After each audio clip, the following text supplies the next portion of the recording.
yang berdoa pakai nama Yesus yang benar adalah ya Rabb, ya Elohim, ya Hasem, ya Adonai. Aku memohon kepadamu dalam nama utusanmu Yesus. Nama utusanmu Yesus. Aku adalah pengikut utusanmu Yesus. Ya Elohim, kabulkanlah permohonanku ya Elohim. Aku ini adalah umatnya Yesus. Aku percaya Yesus itu utusanmu. Aku percaya Yesus orang benar. Aku percaya dia adalah hambamu yang taat. Aku percaya Yesusmu itu adalah hambamu yang soleh. Kabulkan permohonanku ya Elohim. Itu maksudnya. Karena Yesus mengatakan, akulah jalan, akulah kebenaran, akulah hidup. Tidak akan ada yang sampai kepada Bapa kalau tidak melalui aku. Berarti kedudukan beliau hanya sampai sebagai jalan. Tak ada orang Islam yang akan sampai kepada Allah tanpa melalui Nabi Muhammad. Aku tidak mengakui Nabi Muhammad Nabi. Aku cukup mengakui Allah saja. Itu mustahil, itu bullshit, itu dongok bahlul namanya.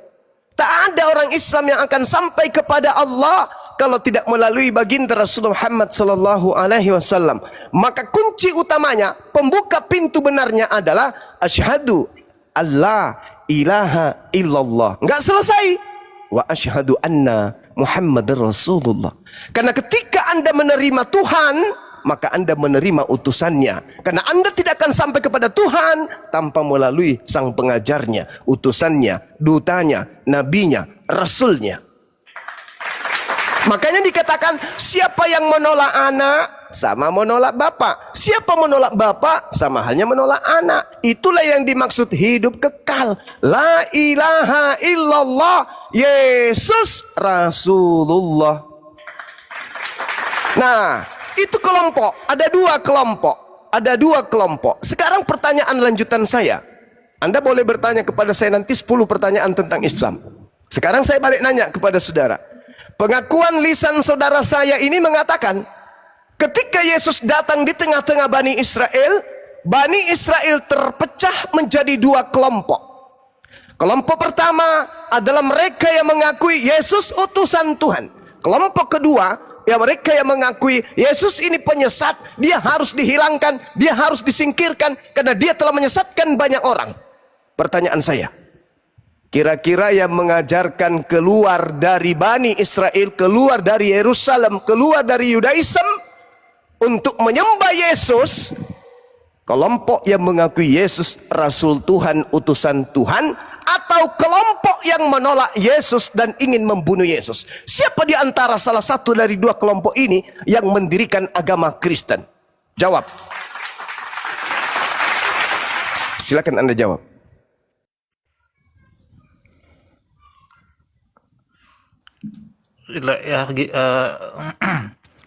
Yang mendirikan agama Kristen.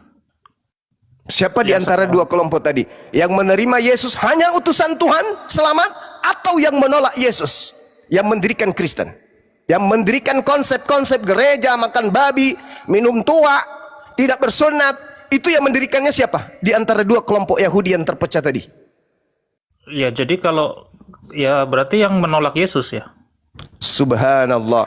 Siapa gerangan di antara kaumnya Yesus, Bani Israel, yang melakukan penganiayaan terhadap pengikutnya? Dialah yang mendirikan agama Anda. Silakan Anda renungkan. Yang pemikirannya bertolak belakang gitu dengan prinsip Yesus pada waktu itu ya. Mantap sekali.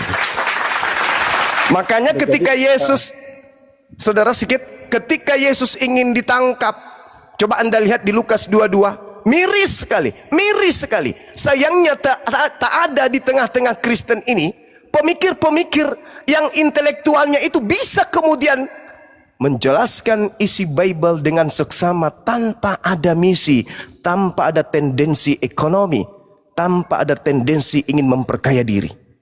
Hanya Bang Suma dan kawan-kawan yang mampu mengurai ini dengan seksama tanpa ada embel-embel doktrin dan dogma. Coba Anda lihat di dalam Lukas 22. Ketika Yesus hendak ditangkap, di data 1 perikop, Lukas 22:47 sampai nomor 53. Orang-orang datang kepada Yesus memberikan kemudian situasi yang sangat-sangat mengerikan terhadap diri Yesus dan pengikutnya. Ketika kemudian orang-orang yang membenci Yesus ini datang, ingat tadi terbagi dua, kepada Yesus, apa katanya? Yesus kepada mereka yang datang kemudian ingin menangkap dia. Apakah kamu kira aku ini perampok? Kamu pikir aku ini penjahat nasionalis? Ente pikir aku ini adalah penyamun? Sang kamu ini aku penjahat? Sampai kamu datang lengkap dengan senjata, pedang dan pentung. Hei, mana ada ditulis? Sabar bang, sabar. Nanti saya berterima kasih kalau ada saudara Kristen yang mau membantah saya, tapi dengan akurat, dengan data, dengan akal sehat. Sabar saudaraku, sabar. Saya teruskan dulu, habis itu Anda punya hak berbicara. Sabar ya. Nah, Yesus mengatakan, ada saudaraku, Lukas 22 nomor 50. Ada, Anda baca Bible. Lukas 22 nomor 52 53. Sang kamu aku ini penyamun. Lu pikir gue ini penjahat, perampok, sampai kalian datang ingin menangkapku lengkap dengan senjata, pedang dan pentungan. Padahal tiap-tiap hari aku ada di tengah-tengah kamu. Tiap-tiap hari aku bersama dengan kalian. Tiap-tiap hari aku ada di dalam bait suci Elohim. Dan kamu tidak menangkap aku.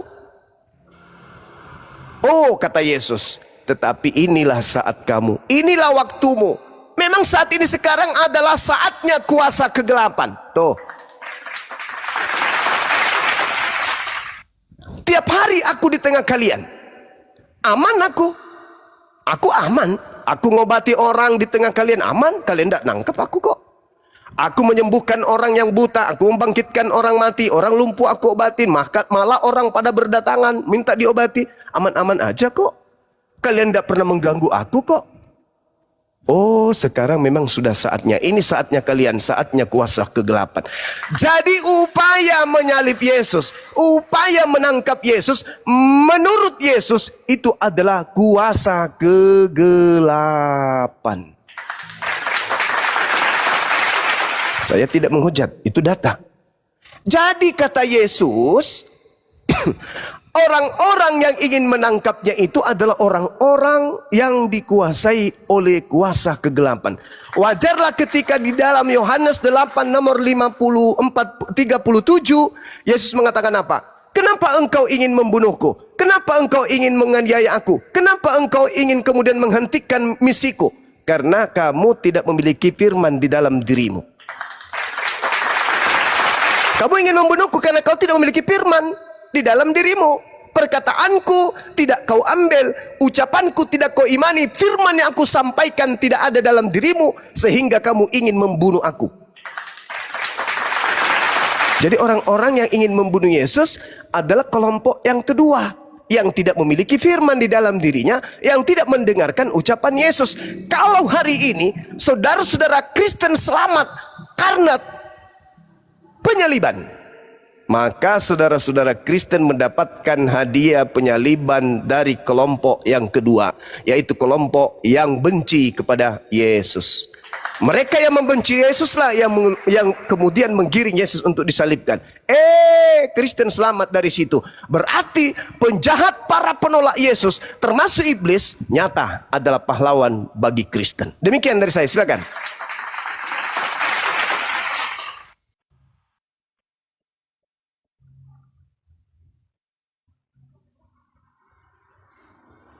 Ya, silakan Lemenhu.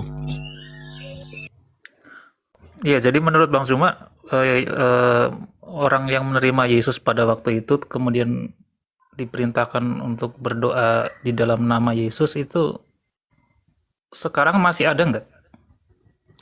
Saudara, saya tadi ribut sama saudara kita sampai saya mengatakan kata-kata yang memang tidak pantas, tapi ya namanya juga supaya dia itu terstrum agar dia sadar. Saya agak tegas. Saudara, Nabi Isa alaihissalam harus kami imani sebagai syarat untuk masuk Islam. Itu syarat masuk Islam. Harus beriman dalam nama Isa Al-Masih, dalam nama Nabi Musa alaihissalam, nama Ibrahim alaihissalam, Daud alaihissalam, Yakub alaihissalam, Salomo alaihissalam. Islam adalah merupakan agama yang cakupannya beriman, percaya kepada nabi-nabi tersebut. Maka kami berislam, setiap kami beribadah, ketika kami mengimani Nabi Muhammad, itu sama dengan kami telah beriman kepada Nabi Isa alaihissalam.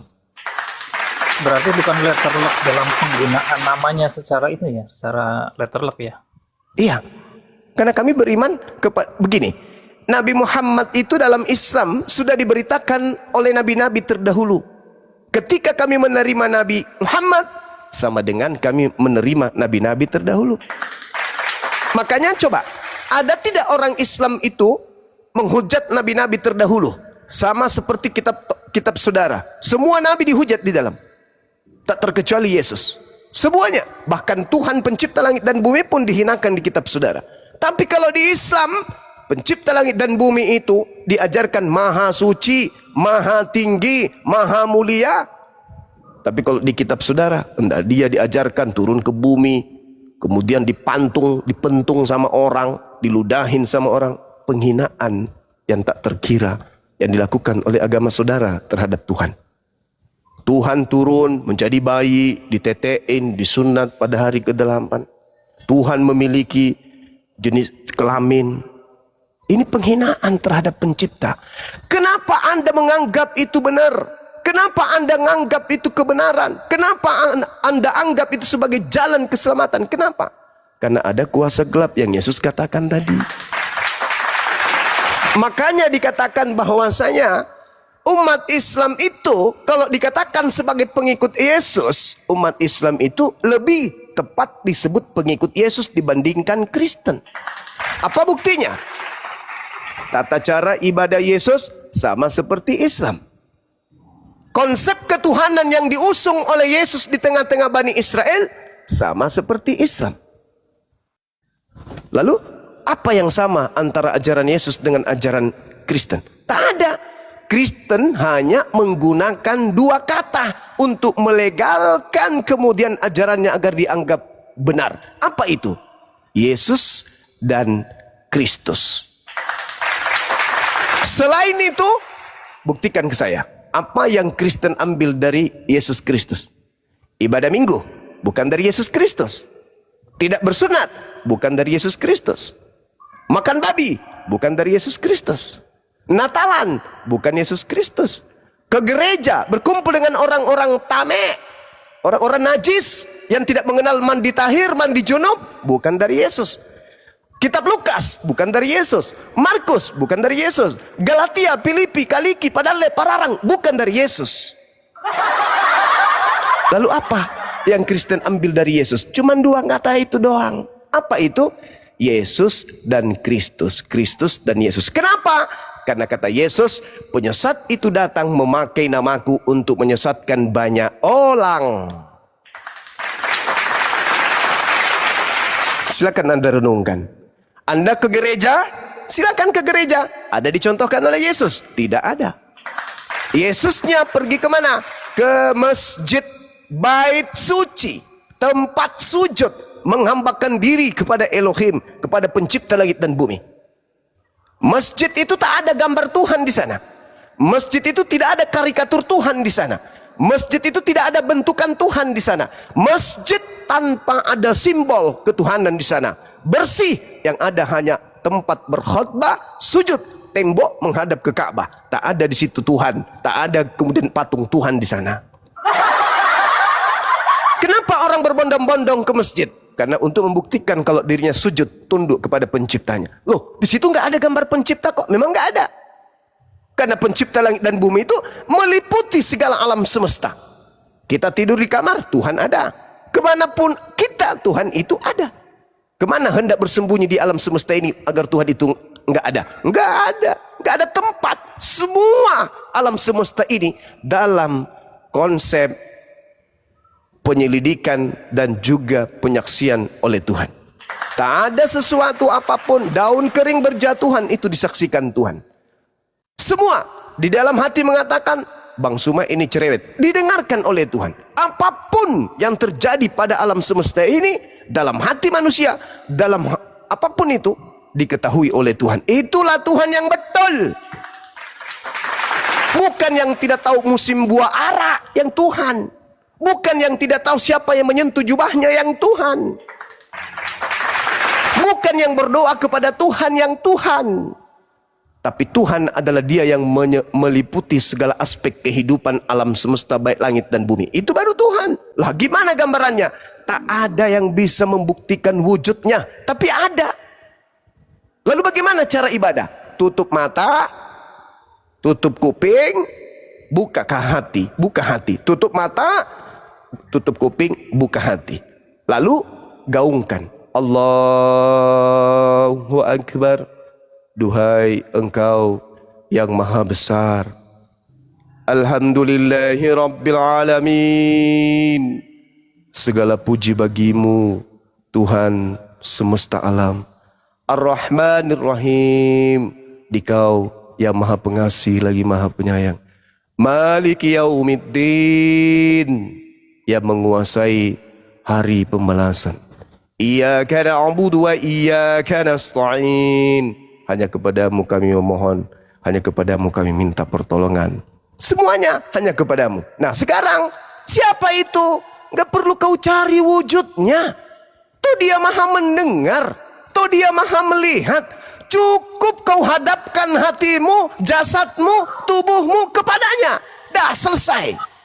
Selanjutnya bukan urusanmu. Dia yang punya urusan, bukan ente yang punya urusan. Kamu cuman menyembah, kamu cuman mengharap, kamu cuman menghibah, dah selesai. Biarkan pencipta langit dan bumi yang Maha Kuasa itu mengatur segala-galanya untukmu. Jangan kamu pergi ke sebuah gedung, Tuhan saya patungnya mana? Oh, lagi dicuci mas, udah 2 tahun gak pernah dicebokin, banyak tai cicak. Bahkan ada tai kecoa kena hidungnya, kesian. Itu bukan agama yang diajarkan oleh Tuhan, oleh para nabi. Tuhan itu 2 Samuel 7:22 tidak serupa dengan apapun. Kenapa? Karena dia Maha Esa. Tak ada yang setara dengannya, tak ada yang sama dengannya. Datang kita, kumpul. Kenapa? Ibu Tuhan mau melahirkan. Begitu lahir sang Tuhan, cepat, potong hari-harinya Tuhan. Begitu dia berjalan, belajar, hore, Tuhan kita udah mulai berjalan. Begitu Tuhan tidur, datanglah urusan-urusan, baik urusan yang ada di planet Pluto, Mars, datang. Ini gimana ini? Ibu Uti dan Pak Bom Bom bertengkar di neraka. Kita mau laporan. Shh, jangan ribut. Kenapa? Tuhan lagi tidur. Gak lolos. Jadi Tuhan gak lolos. Jangankan jadi Tuhan, jadi satpam di surga aja gak lolos. Gak cocok. Gak cocok jadi Tuhan. Pecat. Ganti Tuhan dengan yang hakikat sebenarnya. Wallahu alladzi la ilaha illahu alimul ghaibi wasyahadah huwar rahmanur rahim. Huwallahu alladzi la ilaha illahu al malikul quddusus salamul mu'minul muhaiminul azizul jabbarul mutakabbir. Subhanallah. Ganti dengan Tuhan yang maha suci, maha tinggi, maha merajai segala sesuatu. Ganti dengan Tuhan yang seperti itu. Jangan Tuhan yang ketika nggak mandi seminggu kena panu, makan sembarangan kena diare, jarang sikat gigi kena sakit gigi, nggak cuci muka kena borok. Jangan menyembah sesuatu yang punya kelemahan. Itu bukan Tuhan. Tetapi siapa itu Bang Zuma? Banyak bang. Seperti Tuhannya Bom-Bom. Tuhannya Bom-Bom itu kecilnya perutnya kecil, bom-bom lebih besar perutnya. Berarti bom-bom lebih besar daripada sembahannya sendiri. Sementara Tuhan itu maha besar, El Gabor, Sar Shalom. Maksudnya yang kenapa Nuh seminggu nggak mandi gitu, itu siapa? Ya Tuhan lah bang, Tuhan yang manusia, Tuhan manusia, Tuhan dalam bentuk manusia. Kalau dia tidak makan, kena busung lapar. Makanya Tuhan itu nggak bisa menjadi makhluk. Kenapa? Karena makhluk itu punya tataran kadar kelemahan. Yesus ngantuk, wajar dia manusia. Wajar nggak Tuhan ngantuk? Enggak, berarti dia bukan Tuhan. Yesus ketakutan, wajar nggak Tuhan ketakutan? Enggak, oleh karena itu Yesus bukan Tuhan. Nanti ada yang mengatakan begini, oh enggak bang, itu kan dari aspek kemanusiaannya. Justru karena dia itu Tuhan, maka dia tidak punya aspek kelemahan berupa manusia.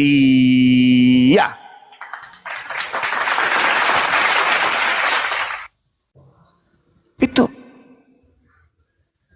Silakan.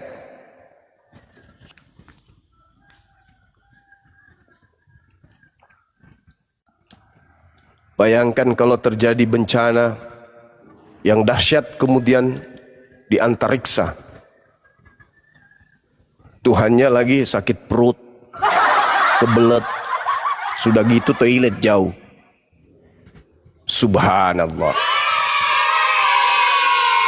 Habis makan ongol-ongol yang sudah basi. Gak sadar kalau itu ongol-ongolnya udah basi, dimakannya kena diare. Sedangkan ada kejadian di mana di belahan alam semesta terjadi sesuatu yang harus terjadi, seperti gempa, meteor yang jatuh dan seterusnya. Gimana ini? Malaikat gimana? Nggak tahu Tuhan lagi diare. Jadi gimana? Nggak tahu. Mana nggak ada air lagi. Ya udah, tanya aja sama Tuhan. Lu yang sampaikan, Tuhan nanti aja ceboknya. Apa seperti itu yang harus kita tuhankan sementara kita diberi akal?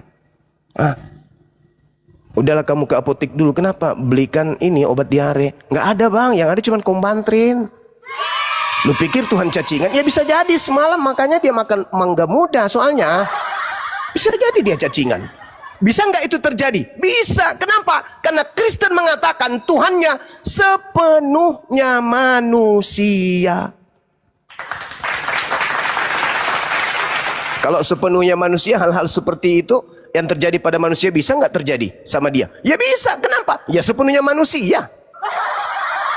Tapi dia juga sepenuhnya Tuhan. Tunggu dulu, selesaikan dulu sepenuhnya manusia ini, bos.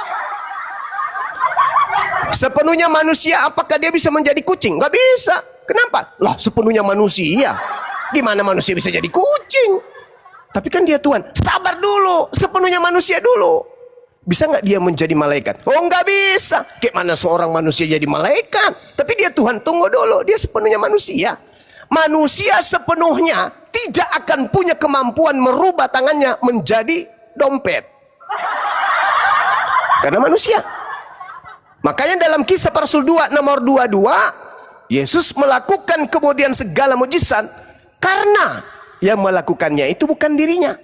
Orang Israel harus tahu, yang kumaksud adalah Yesus. Ini Petrus yang berkhotbah, bahwa dia adalah manusia yang ditentukan oleh Tuhan untuk menjadi perantara, sehingga mengadakan mujizat, tanda-tanda, kekuatan yang dilakukan oleh Elohim melalui perantaraan Yesus. Jadi Yesus itu tak bisa apa-apa. Yang membangkitkan orang mati itu bukan Yesus. Semua yang terjadi pada diri Yesus itu dilakukan oleh Elohim, Tuhan pencipta langit dan bumi, biiznillah, dengan izin Allah melalui perantaraan dutanya Yesus Kristus. Tapi penyembah-penyembah Kristus palsu menganggap hal itu bukti ketuhanan. Oh, Yesus membangkitkan. Oh, itu bos, sisi ketuhanannya bos. Dia berjalan di atas saya. Itu bos, bukti kalau dia Tuhan. Terus Dia juga itu loh, orang buta dibuat melihat. Maha, itulah Tuhan kami. Hebat kan Tuhan kami. Orang lumpuh pun dibuat berjalan, bosku. Memang itulah Tuhan kami. Boleh nggak kami kenalan dengan Tuhan lo? Boleh. Tuh dia jalan ke sini. Panggil dong, Sus. Tuhan Yesus, sini. Duduk sini bang. Ada yang mau kenalan samamu bang. Ya, kenapa? Bapak yang bernama Yesus. Iya. Dulu ada cerita-cerita tentang abang. Apa itu? Membangkitkan orang mati. Hebat kali abangku ini. Oh iya. Orang buta bisa melihat bang? Bisa. Sekali usap matanya melihat. Orang lumpuh juga begitu. Betul. Apa sih susahnya? Berarti abang ini Tuhan. Wah, siapa bilang? Lah ini di samping saya nih, yang matanya bola, kepalanya besar, tapi isinya kecil, gendut perutnya pula. Apa katanya? Abang katanya Tuhan karena bisa.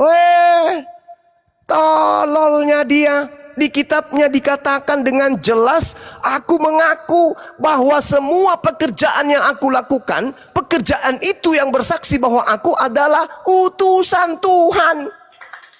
Oh, jadi abang sakti karena abang utusan Tuhan. Oh iya, kalau utusan presiden mana bisa. Ini Tuhan loh. Nih, sini kupingmu. Tuhan yang mengutus aku, bukan presiden. Tuhan tahu, kau tahu Tuhan? Tahu nggak? Tuhan itu apa kau? Hah? Kau tahu nggak Tuhan itu? Tahu bang. Apa Tuhan itu? Pencipta alam semesta. Iya, membangkitkan orang mati itu mah kecil bagi dia. Aku mampu melakukan itu semua karena dia yang melakukan. Tapi aku yang disuruhnya. Kalau dia yang turun, hancur alam semesta ini. Oh gitu. Jadi yang mereka yang mengatakan bahwa Anda Tuhan, itu karena mereka dipengaruhi oleh kuasa gelap. Yang datang mengakui dirinya adalah aku, itu bukan aku. Kurang apa lagi ajaranku coba? Aku mengatakan diriku utusan Tuhan, mukjizatku itu dari Tuhan, perkataanku semua dari Tuhan. Aku tidak bisa berbuat apa-apa dari diriku sendiri. Kurang apa lagi? Tapi mereka maksa Anda itu Tuhan. Oh, itu karena mereka percaya kepada kuasa gelap yang mengaku aku. Oh gitu. Ya iya. Berarti ada setan penyesat mengaku nama. Oh iya. Kalau dia pakai namanya Bom-Bom, mana bisa orang terpengaruh. Bom-Bom nggak ada yang percaya orang tenir kayak begitu kok. Kalau nama Darto Helen ada nggak kira-kira yang nggak ada. Mana ada orang, akulah Darto Helen, pergilah ke seluruh dunia, jadikanlah seluruh manusia menjadi pengikut. Mana ada orang mau jadi pengikut Darto Helen? Ada-ada aja kau. Tapi kalau pakai nama aku bro, banyak orang yang terkesima karena kesaktianku itu tadi. Tapi mereka lupa, aku yang berkata bahwa semua yang aku lakukan itu berkat Tuhanku, bukan karena aku. Yohanes 5 nomor 30, baca. Aku tidak dapat berbuat apa-apa dari diriku sendiri. Masih kurang? Hah? Masih kurang? Itu pengakuan mulutku sendiri, Cak Kangkung. Ente aja yang kemudian gila aja nyembah kepada Yesus Kristus yang bukan aku. Buktinya aku mengusir mereka. Tapi lalu siapa yang datang kepada mereka yang memakai nama Yesus Kristus itu mengusir setan? Ya bukan aku dong. Kan aku udah bilang sama mereka, aku tidak mengenal kalian. Jadi yang datang membantu dia menyembuhkan orang benar-benar sembuh, ya itu bukan aku. Lalu siapa? Ya penyesat, ngaku-ngaku aku. Kalau dia ngaku Bom-Bom, nggak mungkin orang percaya. Oh, berarti mereka semakin percaya setelah memakai namamu dan semakin yakin kalau itu adalah kamu. Lah iya, kan penyesat itu menggunakan namaku supaya banyak menyesatkan orang kan? Iya juga ya. Berarti bukan kamu yang datang ngobati ketika Rusuli Lubis datang kemana-mana diobati orang. Oh, dalam nama Yesus. Oh, bukan aku. Bukan. Itu penyesat yang datang kepadanya dalam alam gaib memakai namaku dan karena dipanggil. Karena dipanggil nama Yesus, ya dia datang mengaku-ngaku Yesus. Jadi yang ngobatin mereka bukan kamu, bukan. Lalu siapa? Penguasa gelap yang mereka kira aku. Oh begitu. Lah kurang apa lagi? Kubuang nih nanti ini bukunya. Ini bukunya tertulis pada hari terakhir nanti banyak orang memakai namaku, bernubuat pakai namaku, mengusir setan pakai namaku, bermujizat pakai namaku. Apa kataku di ujungnya? Aku tidak mengenal kalian. Nah kalau aku yang datang membantu mereka ngobatin, berarti aku udah kenal dong. Karena aku lihat, aku dengar. Bom-Bom misalnya, ngobatin orang. Ente leheng eleheng ente, teleheng teleheng ente. Blam blam blam, bum, sembuh. Nah, kalau aku yang datang ketika dia memanggil yang namanya Yesus Kristus, berarti aku kenal Bom-Bom dong. Tapi kan aku mengatakan tertulis loh di sini. Apa perlu ku keluarkan biji matamu? Jangan sus. Kau ada aja. Ya udah kau baca aja. Bisa nggak kau baca? Bisa. Bahasa Jepang atau bahasa Indonesia? Bahasa Indonesia pun masa kau nggak tahu? Baca apa tertulis. Pada saat itulah aku Yesus akan berterus terang kepada mereka. Enyahlah daripadaku. Aku tidak mengenal engkau. Aku tidak mengenal kalian. Kalian semua adalah pembuat kejahatan. Masih kurang. Kau bilang kurang. Kau tokok kepala kau nanti. Iya ya, benar juga ya. Tapi kenapa mereka enggak ngeh? Kenapa mereka enggak mau sadar? Kan udah disesatkan. Kan tadi aku bilang, waspadalah kepada penyesat. Kalau penyesat itu tidak mempan, kalau penyesat itu tidak tokjer, kalau penyesat itu biasa-biasa aja, ngapain aku peringatkan? Justru karena aku khawatir, justru karena aku takut kalian tersesat, maka aku ingatkan. Karena penyesat itu, sudah kubilang dalam Matius 24:64, dia akan melakukan tanda-tanda yang dahsyat. Dia akan banyak melakukan mujizat, sekiranya mungkin menyesatkan orang-orang pilihan juga. Karena dia sangat sakti, dia mandraguna. Makanya aku peringatkan, kalau tidak sakti, tidak mandraguna, ngapain? Ngapain aku harus mengatakan waspada, waspada, waspada, waspada, waspada, waspada, waspada, waspada? Kalau cuman biasa-biasa aja penyesatnya, ngapain? Lo iman kalian pasti lebih hebat. Tapi karena dia ini sang penyesat yang memakai namaku ini dahsyat dan akan menyesatkan separuh penduduk bumi, maka kudu aku katakan, kalau ada yang datang tanpa ada tanda-tanda seperti aku nampak di tengah langit, bumi kemudian ini berguncang, langitnya berguncang, bintang berjatuhan, jangan kamu percaya itu bukan aku. Oh gitu Yesus. Ya udah, aku pamit dulu ya. Salam, ya Salmon. Sekira begitu saudara, di tempat saya sudah asar, silakan Anda lanjutkan, saya ibadah dulu. Yang pasti saya hanya memberikan peringatan dengan cara saya. Saya tidak menghujat, saya tidak menista, tinggal Anda renungkan, Anda pikirkan apakah yang Bang Suma sampaikan itu benar atau salah. Kalau benar, silakan Anda renungkan. Kalau salah, silakan kembali Anda menyembah kepada Kristus Yesus, di mana anak Maria nanti akan datang bawa pentungan dan mengusir kalian. Demikian sementara, silakan.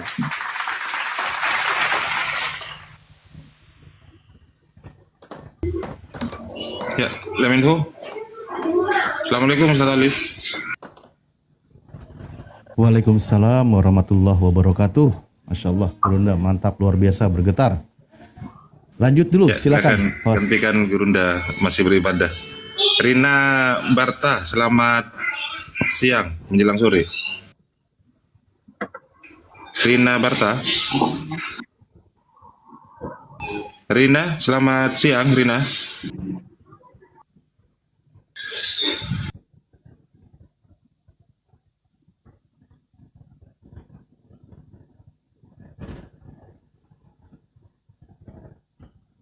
Ya, Lemenhu ada tanggapan, silakan dibuka dulu Lemenhu.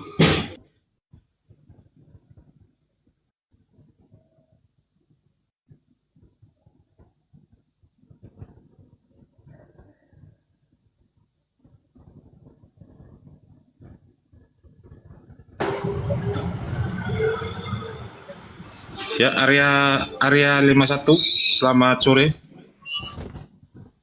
Ya, selamat sore, host. Ya, agama Kristen Bang ya, area. Ya, saya Kristen. Ya, siap. Ada yang mau disampaikan? Silakan. Atau menanggapi tentang narasi Bang Juma mulai dari tadi?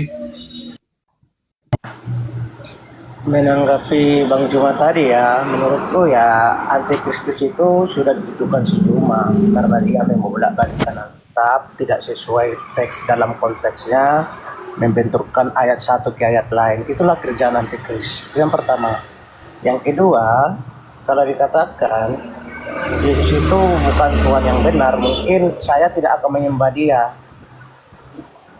Gitu, karena apa? Tidak mungkin Tuhan yang benar itu mengajarkan kelakuan kebiadaban. Contoh, kalau dia bukan Tuhan yang benar, pasti dia mengajarkan sesuatu yang tidak baik. Contoh nih, menggauli anak kecil, menggauli menantu, memerangi manusia gitu loh.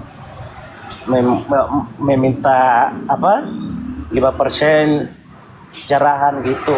Jadi kalau ada orang melakukan hal seperti itu, menuruti perintah Tuhannya, itu biadab itu bagi saya. Ya, Tuh. datanya. Cukup. Nah, biarin. Silakan Pak Juma. Silakan, Saya- apalagi. Saya ibadah dulu. Tunggu, jangan kemana-mana ya. Dinda Tahta atau Dinda Alif silakan. Saya ngajar dulu deh. Menurut Anda, kalau Yesus itu bukan Tuhan yang benar, pasti tidak seperti yang Anda maksud tadi. Berarti pikiran dan akal Anda ini hilang gitu loh. Karena Tuhan Anda itu manusia. Yesus itu manusia yang benar, bukan Tuhan yang benar. Nggak usah dibelok-belokkan dulu dalam hal-hal Anda yang tidak ngerti, gitu ya. Kembali ke fokus saja, jangan nyebrang dulu. Gitu. Saya makan taimu 1 tahun berturut-turut. Kalau Yesus itu kau bisa buktikan, manusia anak Maria ini, ya Tuhan yang Maha Kuasa yang benar, gitu ya. Saya makan taimu Ya. 3 bulan berturut-turut. Oke. Coba kau buktikan. nanti Dan dulu Oke. selesai. Sabar dulu. Kau ngomong nggak nanti dipotong. saya bertanya boleh ya? Enggak, kau ngomong nggak dipotong. Diam dulu. Oke. Coba kau buktikan. Waktu Yesus ada di muka bumi, Anda mengatakan dia adalah Tuhan yang benar. Apa yang dia lakukan sehingga dia menunjukkan dirinya adalah Tuhan yang benar? Silakan. Oke, sebagai manusia yang diberi pikiran, saya lebih percaya Tuhan penguasa yang sudah membuktikan ketuhanannya. Saya ambil Tuhan saya Yesus. Yang kau anggap manusia pun, dia sudah membangkitkan 1 orang, bahkan ada 4 di Alkitab. Kita ambil salah satu contohnya Lazarus. Bapa di sorga sudah membangkitkan Lazarus melalui firman-Nya Yesus. Sekarang saya tantang 4-empatnya dari kamu Handi. Tuhanmu, Jibrilmu, Al-Quranmu, jangan dulu. tunjukkan dulu 1 orang yang kenapa sih dibangkitkan ini orang semua ini? dari. Kok diskusimu begini banget sih? Oh Sabar dulu. waktu saya dong. Kau pakai data Oke, dulu. saya jawab ya. Pakai Iya, data. benar, Ya. dengar. Nanti Pakai saya data bukakan. Kan dong. ada situ lah cara. Ada Mana di Alkitab datanya? dikatakan Mana Lazarus datanya? dibangkitkan. Dengerin. Pakai Nah, data. sekarang Pakai data apa yang saya dilakukan yang Yesus. kau anggap manusia pun sudah membangkitkan 1 orang dengan cara seperti apa? Cara ada di Mana Alkitab datanya? dikatakan Mana Lazarus datanya? dibangkitkan. Pakai Nah, data. sekarang Pakai data apa yang saya dilakukan yang Yesus. kau anggap manusia pun sudah membangkitkan 1 orang dengan cara seperti apa? Bapa di sorga membangkitkan Lazarus melalui Yesus firman-Nya menjadi manusia. Sekarang pertanyaan saya dan saya tantang nih, Al-Quranmu, Tuhanmu, Jibrilmu dan Muhammad, ada enggak Nah dulu, jangan nyebrang 1 dulu orang, bentar. 1 aja di Al-Quran seperti yang dilakukan Tuhan saya manusia itu? Jawab. Diam ya. Tadi dia mau membuktikan Yesus itu Tuhan yang benar. Justru dia membuktikan Yohanes 11:41-42. Waktu Yesus membangkitkan Lazarus, Yesus berkata begini, Aku bersyukur kepadamu ya Bapa, biarlah orang yang mengelilingi aku di sini percaya bahwa engkaulah yang telah mengutus aku. Jadi kau ini orang gila. Justru Yesus di situ membuktikan dirinya utusan Tuhan. Yang saya minta, Yesus anak Maria ini mulai dari bayi sampai dia dewasa, di mana dia berteriak, Akulah Yesus, Tuhan yang benar, penguasa alam semesta. Itu dong. Oke, saya jawab silakan. ya. Nanti Silakan. pertanyaan Pakai saya jawab data. ya. Pakai Udah data. saya katakan kalau Tuhan di pikiran umat Islam dengan Tuhan yang di pikiran saya berbeda. Makanya saya katakan saya lebih percaya Tuhan yang sudah membuktikan ketuhanannya daripada ngaku-ngaku Tuhan. Kok saya nggak ada? Ya mana Apalagi bersama datanya, tadi woi, itu. data yang kau baca, data. Dari pakai tadi data. kamu kok nggak buka data? Saya pakai data loh Tunggu tadi. dulu, Bang aku bernarasi dulu. Congor. Aduh, ada nggak? Ya, Saya tadi pakai Yohanes 11. ada yang berilmu yang di atas saja lah. Siapa sama saya? Nah, kau dibawa dulu ya, sebentar ya. Kau dibawa dulu sebentar. Nggak ada data, turunin aja. Sebentar, potong. nanti ntar dulu, saya luruskan dulu. Tadi kan dia ingin membuktikan kalau Yesus itu Tuhan yang benar. Dia pakai data, justru saya nunjukin datanya di Yohanes 11, 41, 42. Justru Yesus di situ berteriak, memproklamirkan dirinya kepada orang banyak yang mengelilingi dia. Yesus berkata, aku utusan Tuhan. Yang saya minta, Yesus selama hidup di dunia ini begitu, mulai dia ditaruh di palungan, dibungkus lampin, sampai dia dewasa, di mana dia memproklamirkan dirinya, dia adalah Tuhan yang maha kuasa, yang maha perkasa. Itulah yang diminta. Kalau Anda Kristen bisa membuktikan Yesus berkata begitu, saya makan tokaimu 3 bulan berturut-turut siang dan malam. Ada yang bisa? Ada yang bisa buktikan?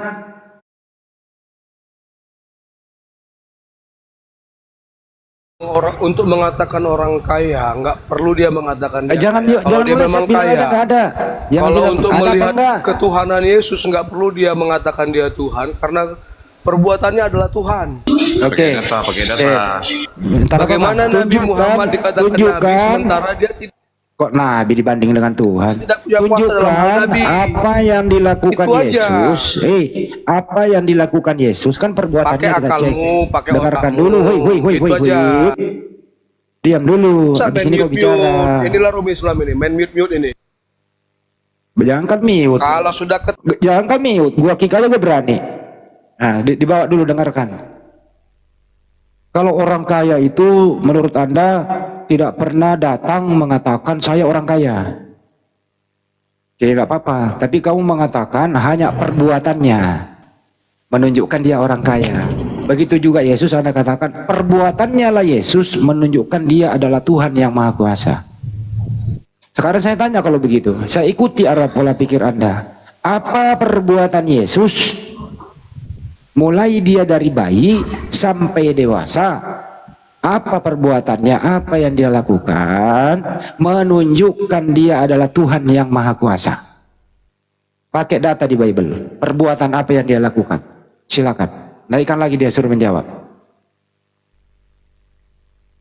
Ayo, apa yang dilakukan Yesus, apa perbuatan dia menunjukkan dia adalah Tuhan yang Maha Kuasa? Pakai data. Kalau ada datanya, saya makan tokaimu 3 bulan berturut-turut. Lanjut. Ayo, ada yang berani? Jangan bilang lagi Lazarus ya. Itu dia mengaku dirinya utusan Tuhan. Gua kasih lu data, gua timpuk lu pakai Yohanes 11, 41, 42. Gua timpuk lu pakai data. Jangan membohongi Yesus di sini. Apalagi yang dia lakukan? Menunjukkan dia Tuhan yang Maha Kuasa di bumi. Ayo. Pada diam semuanya. Anda itu berkata hanya iman buta. Anda itu sebenarnya melawan Yesus. Yesus tidak pernah mengklaim dirinya seperti itu. Perbuatan-perbuatannya Yesus menunjukkan dirinya utusan Tuhan. Yohanes 5:30, Yohanes 17:28, Yohanes 14:28, banyak banget perbuatannya, ucapannya menunjukkan dirinya utusan Tuhan. Di Bukit Getsemani semalaman dia berdoa, menandakan dia adalah bukan Tuhan. Masuk ke bait suci beribadah, menandakan dia bukan Tuhan. Waktu dia bayi dirawat oleh manusia, dia bukan Tuhan. Tunjukkan saja apa yang dilakukan. Tunjukkan.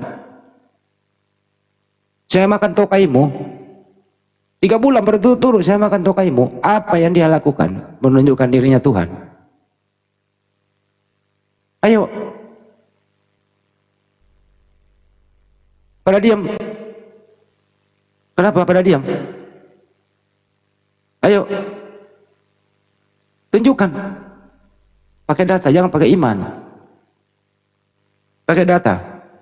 Jangan menipu di sini. Ayo. Ayo. Erpuden. Mau menunjukkan apa yang dilakukan Yesus, menunjukkan dia Tuhan yang Maha Kuasa, apa yang dilakukan? Enggak usahlah dia ngomong, kelakuannya aja deh. Kalau ngomong nggak pasti nggak nemu. Karena rata-rata omongannya adalah utusan Tuhan. Apa yang dilakukan menunjukkan dirinya Tuhan di muka bumi ini? Ayo, kalau tidak ada yang bisa membuktikan itu, artinya Anda ini menuhankan Yesus hanya angan-angan belaka, hanya berdasarkan apa namanya ya, intervensi psikis yang membuat Anda terdoktrin. Nggak bisa iman kamu itu dibuktikan di sini. Ya kepercayaan bolehlah berdasarkan data gitu. Ayo kalahkan doktrinmu. Akui di sini, akui sekarang. Kalau Yesus itu anak Maria, bukan Tuhan yang Maha Kuasa. Akui dulu. Kalau kau tidak akui, buktikan. Pada diam ini kenapa? Berkuar-kuar doang. Erpuden, Daren, Pak Leminto. Ya, selamat siang menjelang sore. Iya. Bisa Bang? Aku baru nyimak ini ya. Aku dengar mengenai tadi di awal aku dengar itu pas baru masuk mengenai di mana dalilnya Yesus mengatakan aku adalah Tuhan. Nggak usah, kalau dalil nggak ada. Gini aja, apa yang dilakukan Yesus di muka bumi ini menandakan dia Aku adalah Tuhan mau pencipta. nanggapin yang dari awal aku masuk ya, aku dengar ya. Iya, Tadi yang silakan. diminta datanya di mana Yesus berkata aku adalah Tuhan. Nah, karena yang kita bahas ini kan ada tertulis dalam Alkitab ya, yaitu ada 4 kitab ya di sini yang kita percayain ya. Nah, kita akan membuka dalil dari 4 kitab ini ya. Nah, aku membuka dalil boleh ya. Ini aku buka dalil ya di surat Al-Hadid ayat 3. Lo kok Aku pengen tanya. membuktikan Yesus Tuhan ke Al-Quran gimana sih? Ya, ini kan karena bersinggungan. Jadi Nggak kita bisa pakai Bible Bukan. dong. Ini kan karena orang bersinggungan. gila pula ini. Orang Jadi kenapa kita kau jadi buka orang gila? 4 kitab ini. Pakai Bible. Kalau ingin melihat kebenaran ya kita saya potong, buka. saya potong. Kecuali kau bilang gini, ampun umat Islam. Di Bible itu amburadul, Nah, tidak bisa lagi sekarang- saya pakai membuktikan Yesus Tuhan. Boleh nggak saya pinjam Di sini Al-Quran? kan kita mau buka kebenaran. Ya, kita buka semua kitab di sini. Semua Pakai kitab kita Bible, buka. pakai Bible. Kenapa ke Al-Hadid? Apa hubungannya? Ya, kan pengen tahu kan siapa Tuhan itu Pakai kan. Bible dulu, kucluk.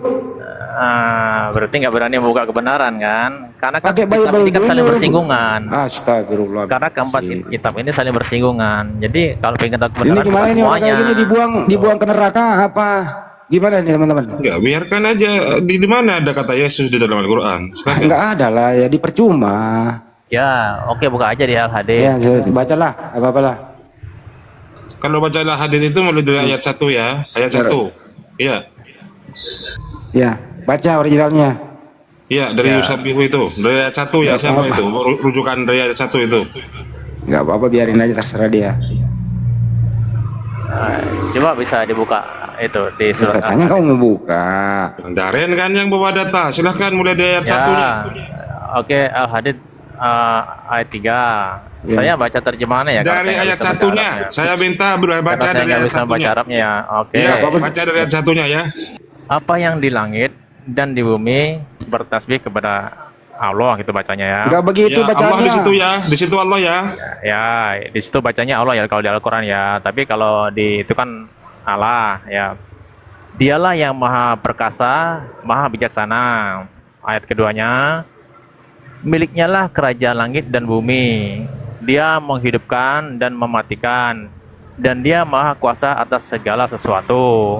Di ayat ketiga, dialah yang awal, yang akhir, yang zahir, dan yang batin. Dan dia maha mengetahui segala sesuatu. Nah, Ya, aku cukup. ingin bertanya, Dan dialah kok yang yang awal di sini di bertanya ayat ketiga ini gimana siapa? sih? Enggak, ini di ayat ketiga ini siapa? Dialah yang awal itu siapa? Ya Ya, Allah mundur ke ayat lah. 1 itu. Woi. Ayat satunya Allah Ya. atau tadi gimana sih? Dari ayat ketiga, ayat 1, 2, Terus 3 ini kan pertanyaannya, bro, mana Bentar dulu. Yesusnya? dari ayat 1. Pertanyaannya Yesusnya mana? Kan ini membuktikan Yesus Tuhan. Saya Daeng. Lanjut Ustaz. Dari ayat 1 Gimana sampai ayat sih 3 orang ini gila kan yang satu yang ini? dibicarakan Tunggu. Jadi gini. Pertama dari ayat 1, Allah kuasa. Yesus tidak bisa berbuat apa-apa. Yang kedua, milik Allah lah kerajaan langit dan bumi. Yesus utusan saja gagal untuk Sriwil. dari ayat 1 sampai ayat 3 ini kan dibahaskan Allah kan. Gantian Di gitu. Al-Hadid ini. Gantian dulu, gantian ya. Jadi dari ayat 1 udah masuk semua Yesus ini. Lalu di ayat 4 juga gak masuk. Huwal awwal wal akhir. Dialah yang awal, tidak ada permulaan. Yesus permulaan ketika dia dikandung lahir ke dunia. Wal akhir kekal tidak pernah mati. Yesus mati. Jadi dari ayat 1 udah ada yang masuk ke Yesus. Pertama, Allah Maha Kuasa. Yesus tidak bisa berbuat apa-apa. Terus Allah Alkitab. memiliki kerajaan langit dan bumi. Yesus jangankan raja, RT aja tidak pernah dia nyalon RT. Ya. Terus dia yang awal tidak ada permulaan. Yesus ada awalnya. Yang akhir kekal tidak pernah mati. Yesus mati. Jadi tidak nyambung. Ya, untuk Yesus sudah gak nyambung sama sekali. Oke, sudah saya paham. Sudah saya paham. Jadi di Al-Hadid ayat 1 sampai 3 tadi itu yang dibicarakan adalah Allah ya. Di ayat ketiganya dikatakan Ini dialah. topiknya sebenarnya ini loh, kau mana Yesus itu Tuhan? Yesus itu Ya, Tuhan mana? kita mau bahas kebenaran. Kita pengen tahu kebenaran kan? Ya. Mending kau ke neraka dah. Gue paling kesel sama Oten yang goblok. Kau ke neraka sono. Kan pertanyaannya mau membuktikan Yesus Tuhan, kenapa lari ke Al-Hadid ya? Kenapa bisa begitu ya? Kau ke neraka aja ke situ kau, bikin aja kau. Memalukan kau. Najis lah. Kalau ada di Al-Quran itu nama Yesus dibahas, dia adalah Tuhan, najis itu. Kau ini tololnya gak ketulungan gitu ya. Kenapa ya orang bloon gini masih hidup ya? Aku mau nanya semua netizen, kenapa orang bloon kayak gini kok masih hidup gitu? Kan pertanyaannya, tunjukkan di Bible itu apa yang dilakukan Yesus menunjukkan dirinya Tuhan Maha Kuasa. Kenapa lari ke Al-Hadid?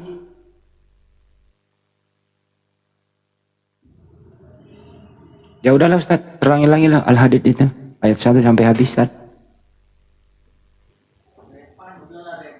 Ya, yang kedua, huwal awal wal akhir wal zahir wal batin. Ini kita ngambil Ibnu Katsir, maksudnya dohir batin itu. Dia yang mengetahui yang dohir. Atau yang batin, yang tersembunyi, tahu semua. Tidak ada yang tersembunyi. Tapi oleh Kristen di framing, dohir itu jelas, berarti dia tuh bisa dilihat, menjelma jadi manusia gitu. Jadi framing ya. Padahal dohir di situ ibaratkan gini loh. Minta maaf saya Bang Handi, lahir dan batin. Baik yang terang-terangan atau tersembunyi di hati saya.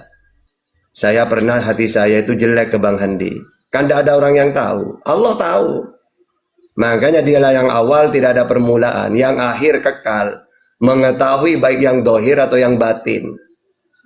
Atau dia maha tinggi. Tidak ada yang lebih tinggi daripada dia. Kayak ada yang mengatakan gitu tafsirannya.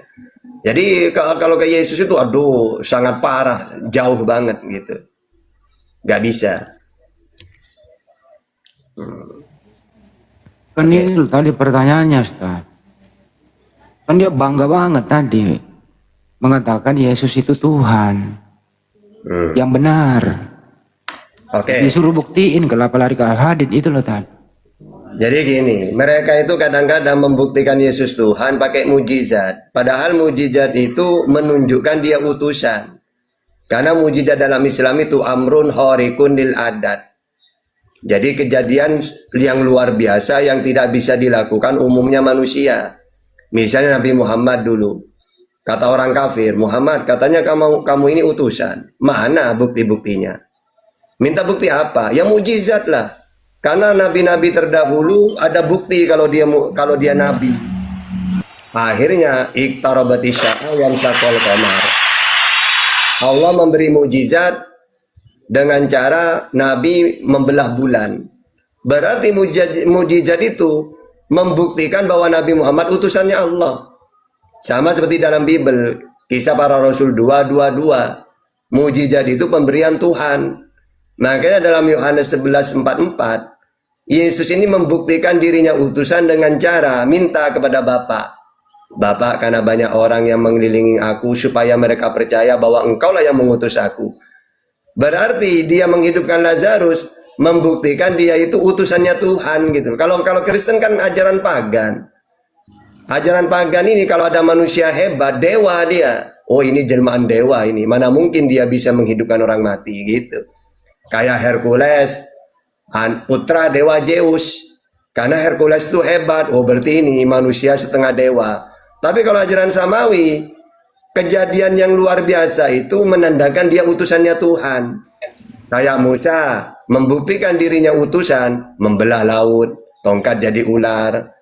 Yesus membuktikan dia utusannya Tuhan, saya tidak mau kalah sama Musa. Biar mereka percaya kalau Musa diimani utusan. Nah, saya juga membuktikan saya ini utusan, saya harus bermukjizat.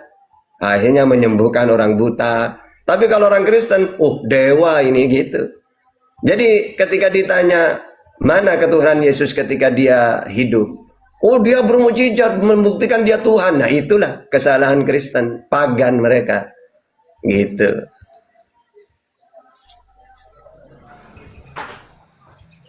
Oke. Masya Allah. Ini Lanjut izin Ustaz Haris, nyambung, yang Ustaz. satu, lanjut. Oke, nyambung ya. Ini menarik tadi. Saya sambil tampilkan aja lah. Kita sambil tampilkan ya. Nanti teman-teman Kristen kalau masih ada di sini di atas boleh juga untuk menguatkan apa yang saya sampaikan dari kitabnya. Tadi kan membawa surah Al-Hadid ayat ketiga ya. Kita lihat dari ayat pertama dan ayat kedua. Di sini dikatakan Bismillahirrahmanirrahim. Lahu mulkus samawati wal ard yuhyi wa yumit wa huwa ala kulli syai'in qadir. Milik Allah lah kerajaan langit dan bumi. Allah itu yang menghidupkan dan yang mematikan. Maka dia Allah maha kuasa atas segala sesuatu. Nah, ini bukti Tuhan yang benar, Allah yang menghidupkan dan yang mematikan, yang maha awal, yang tidak ada permulaannya dalam penjelasannya, wal akhir, karena ini adalah Asmaul Husna. Allah Tuhan yang sesungguhnya itu adalah yang menghidupkan dan yang mematikan. Misal kalau kita lihat kitabnya Yahudi di dalam Ulangan 32 nomor 39, lihatlah sekarang bahwa akulah dia, tidak ada Tuhan kecuali akulah yang mematikan dan yang menghidupkan, aku yang telah meremukkan tetapi akulah yang menyembuhkan. Nah, kalau kita lihat ciri-ciri Tuhan Sang Pencipta Allah di dalam Al-Quran maupun di dalam kitabnya orang Yahudi, Tuhan itu yang menghidupkan dan yang mematikan, itulah Tuhan yang sebenarnya. Terus kalau saya lihat ini kitabnya teman Kristen, nanti kalau salah kalau dibantah, di dalam kitabnya 1 Korintus 11 nomor 26, sebab setiap kali kamu makan roti ini dan minum cawan ini, kamu memberitakan kematian Tuhan sampai ia datang. Loh, bentar. Tuhan itu yang menghidupkan dan yang mematikan. Kok ini dikatakan kematian Tuhan malah diberitakan? Ini nggak nyambung dengan Tuhan Sang Pencipta alam semesta. Kalau tadi diberitakan Tuhan itu yang menghidupkan dan yang mematikan. Lah ini kematian Tuhan yang diberitakan. Tapi ini untuk Tuhannya Oten ya. Karena 1 Korintus 11 nomor 26. Coba nanti kalau Kristen nggak setuju boleh dibantah. Kalau ini adalah bukan untuk Yesus. Kan gitu. Cuman ini kelucuannya aja. Jadi beda ya. Jangan kau ngemis ke dalam ayat Al-Quran. Di dalam Al-Quran Allah itu yang menghidupkan dan yang mematikan. Kitab Ulangan juga Tuhan itu menghidupkan dan mematikan. Kalau Tuhannya Oten, kematian malah mati. Dihidupkan dan dimatikan. Nah, itu bedanya. Ya, silakan.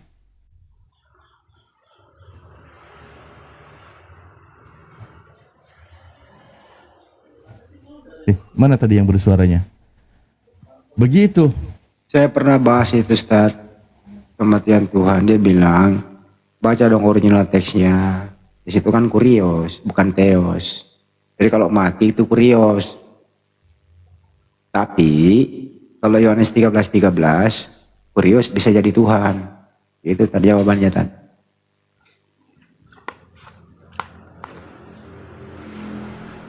Nah, itu dia Bang Andi. Noise kali ya, soalnya lagi hujan di sini. Ya agak noise Ustaz Alif. Ya ini nonem ente naik Kristen.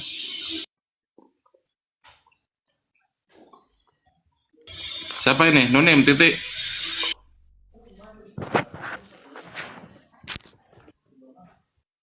Ya, salam. Salam kenal host saya. Ya silakan. Mau diskusi? Apa bertanya? Aku mau nyimak dulu deh. Kalau bertanya, aku mau belajar sebentar kok. Mau belajar? Katolik apa Protestan? Protes. Mbak Nonem. Oh Protestan. Silakan Ustaz Alif. Aku mau Protestan nanya ya masalah mau menyimak. apa ya? Soal ini, Oke. Mas. Boleh nggak? Maaf. Nabi Isa itu sebetulnya masih hidup atau sudah tidak ada ya? Oke. Nanti diperkuat oleh guru kami. Nabi Isa alaihissalam itu diangkat ke langit. Ya kan? Nabi Iya. Isa diangkat ke langit. Dia diangkat ke langit tanpa mengalami kematian. Artinya betul. beliau masih hidup. Yang menjamin dia hidup sudah Sang Pencipta karena bukan di bumi ini. Nanti beliau akan turun kedua kalinya. Akan datang ke bumi ini kedua kalinya untuk menyelesaikan tugasnya. Setelah tugasnya selesai, baru beliau nanti akan wafat. Begitu. Iya. Berarti sama ya pengajarannya. Sama dengan mana? Di Alkitab kita diajarkan bahwa Tuhan Yesus itu dia sebetulnya tidak meninggal, tapi dia pergi sesaat untuk Tidak meninggal. Lah tadi 1 Korintus Nabi Isa, Mas. 1 Korintus Nabi tadi Isa. dikatakan kematian Tuhan malah suruh diberitakan. Oke. Maaf, aku juga kurang paham juga. Tampilkan tak suruh baca. Iya, ini loh tadi saya tampilkan dalilnya. Makanya kalau di keyakinan Kristen harus mengimani dengan sepenuh hati Yesus itu mati dengan cara digantung di kayu salib. Kamu jangan ragu dengan kekristenanmu kalau selagi kamu Kristen. Kalau pola pikirmu mengatakan dia tidak mati, itu pola pikirnya umat Islam. Ini di dalam kitab Anda nih, 1 Korintus 11:26. Setiap kali kamu makan roti dan minum cawan ini, kamu memberitakan kematian Tuhan sampai ia datang. Nih, kematian Tuhan aja harus diberitakan. Tapi sebelumnya saya ucapkan turut berduka cita ya atas kematian Tuhannya. Semoga rohnya diterima di sisi Tuhan. Gimana itu Mbak? Iya, aku mau belajar tentang agama antara Islam dan Kristen sih Bang Ustadz. Yaitu, kalau merujuk kepada Al-Quran, beliau itu belum wafat. Belum. Makanya dijelaskan dari beberapa ayat Al-Quran, misalnya An-Nisa 158, barrofa'allahu ilaih. Akan tetapi dari peristiwa penyaliban dan pembunuhan tersebut, Allah angkat kehadiratnya. Kenapa dia diangkat? Karena Allah itu maha gagah dan maha bijaksana. Kebijaksanaan Tuhan kami dalam membela umatnya yang dicintainya, dia diselamatkan dari peristiwa yang mengutuknya, peristiwa yang menghinakannya, dari peristiwa ditelanjangi, diludahi, ditumbak dan sebagainya. Itu dihindarkan dari peristiwa itu. Tuhan itu sangat sayang. Sebenarnya kalau kita lihat rujukan nubuatan juga dikatakan, Tuhan akan mengutus malaikatnya agar menatang engkau supaya kakimu jangan sampai terantuk oleh batu. Tuhan Yesus kesandung batu aja nggak rela, apalagi sampai ditelanjangi dan ditumbak, digantung di kayu salib. Tuhan nggak rela kayak gitu. Nah, tapi kalau masuk imannya Kristen, memang masuk doktrinnya Yesus harus mati di kayu salib. Berarti secara tidak langsung Anda mengimani Yesus itu harus mati dengan cara terkutuk. Karena kitab Anda mengatakan terkutuklah orang yang digantung pada kayu salib. Begitu, saudara.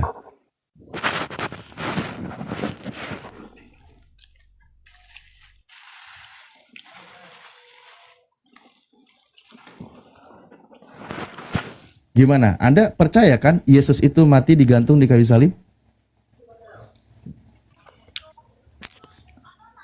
Iya. Nah, sementara kitab Anda mengatakan terkutuklah orang yang digantung pada kayu salib. Anda setuju kalau Yesus itu terkutuk?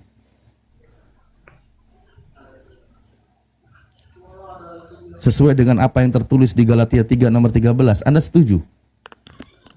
Saya ingin tahu dulu. Kalau Yesus itu terkutuk,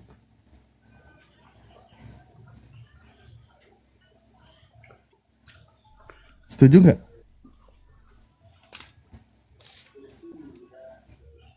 Halo? Kalau kami umat Islam, secara tertulis, wama qataluhu wama solabuhu, mereka tidak membunuhnya dan mereka tidak menyalibnya. Artinya peristiwa yang menghinakan terhadap Nabi Isa alaihissalam itu tidak ada, karena tidak dibunuh dan tidak disalib. Kan gitu. Dia selamat, Tuhan itu bijaksana menyelamatkan hambanya. Kan gitu. Nah, sementara masuk dalam imannya Kristen, Yesus harus mati digantung di kayu salib. Bukti ayatnya dalam iman Anda Galatia 3 nomor 13, terkutuklah orang yang digantung pada kayu salib. Anda sebagai seorang Kristen mengimani Yesus digantung di kayu salib. Pertanyaan saya, apakah Anda setuju Yesus itu terkutuk digantung di kayu salib?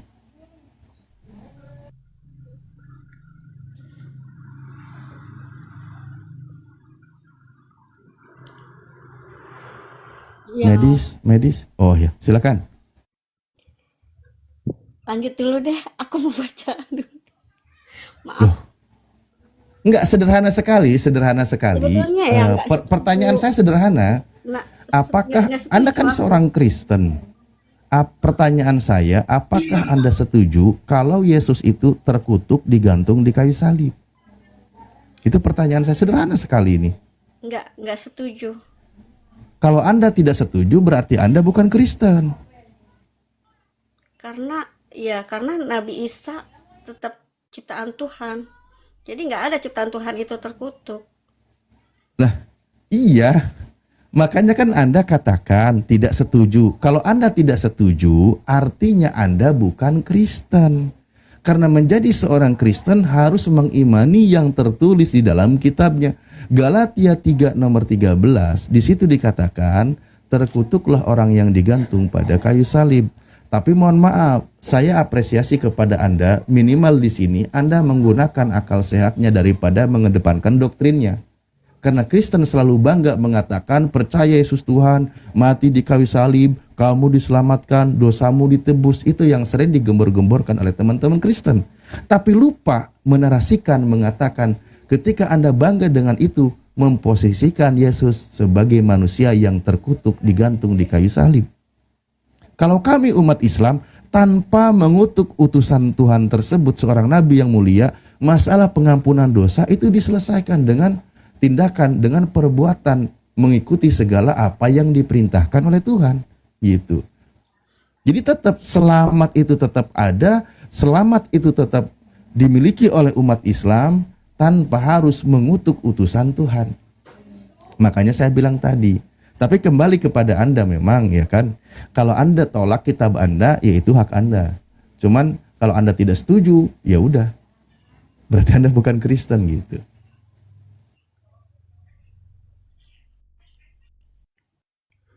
Karena yang menyalibkan, karena yang disalib itu kan, yang mengutuk itu kan yang menyalibkan, bukannya yang disalib.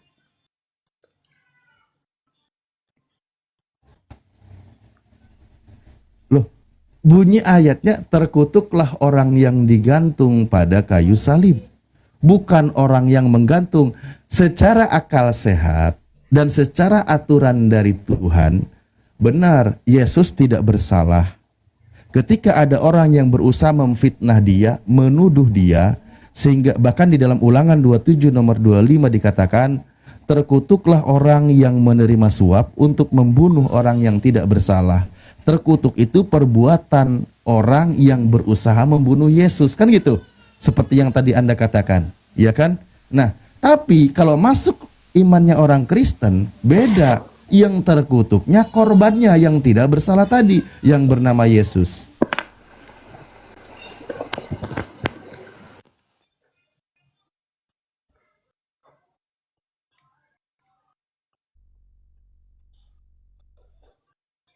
Cek, takutnya ada suara bayi nangis. Saya mute. Nah, gitu kan? Coba. Anda tadi katakan yang terkutuk itu pelaku pembunuhan terhadap Yesus, penangkapan terhadap Yesus, pelaku fitnah terhadap Yesus. Itu yang terkutuk. Benar nggak? Secara akal sehat. Benar nggak? Guru udah kembali. Hayya 'ala shalah.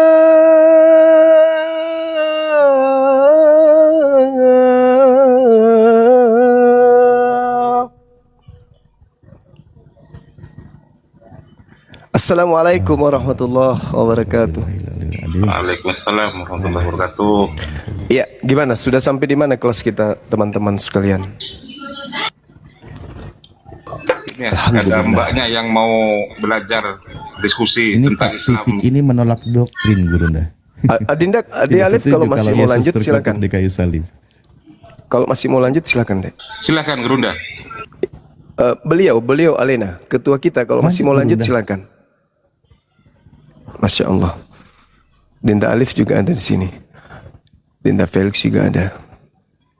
Bang Handi ada. Ayo silakan yang ingin berdiskusi ringan, santai, relax, sambil goyangkan kaki biar nggak terlalu tegang. Silakan. Silakan Mbak Nonem, silakan kalau mau belajar diskusi. Mbak Nonem. Enggak, aku nyimak dulu aja deh.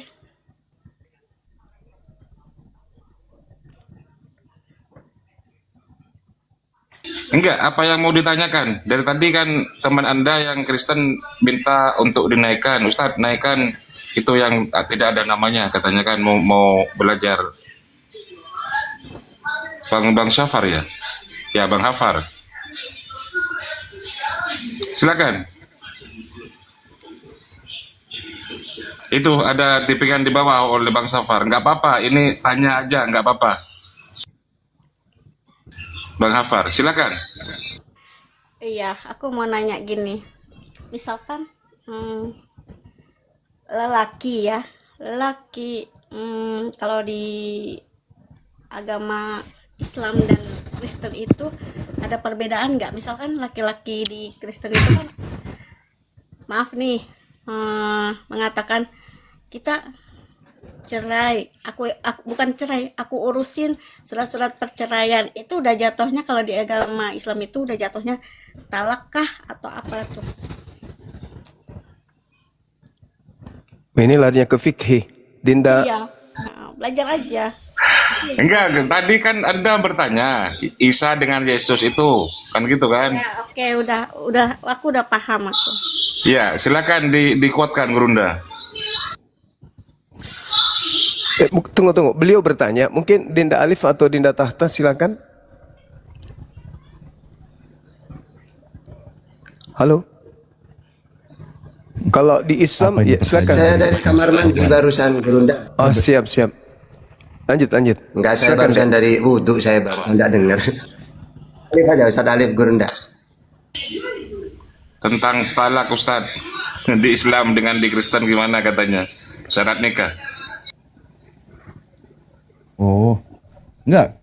Tadi pertama poin perbedaan laki-laki di Islam dengan di Kristen. Nanti sebenarnya kita yang agak sedikit mendasar dulu, yang paling umum diketahui rata-rata kalau di Oten itu nggak disunat, kalau di Muslim itu disunat. Kedua berkaitan dengan talak. Ya, tapi tadi saya poin pertanyaannya tidak begitu nangkap. Di dalam Islam itu ada sebuah hadis Rasulullah, abghadul halal indallah at-talak. Jadi pekerjaan yang boleh, yang halal, tapi sangat dibenci oleh Allah itu adalah perkara talak. Jadi Tuhan itu sangat mengetahui keadaan manusia. Walaupun Tuhan membencinya, tapi membolehkannya. Kenapa? Karena melihat bahwa ada kasus-kasus tertentu sehingga terjadinya perceraian itu lebih baik untuk kemaslahatannya. Misal KDRT, penyiksaan, atau pendoliman dan sebagainya. Nah, itu yang dibolehkan di dalam Islam. bukan seenaknya, bukan tidak memenuhi syarat gitu. Mungkin itu dulu. Kalau di Kristen kan tidak ada tuh kecuali dengan kematian. Nah kalau di Islam diperbolehkan ketika ada memenuhi syarat seperti itu. Boleh lanjut Gurunda.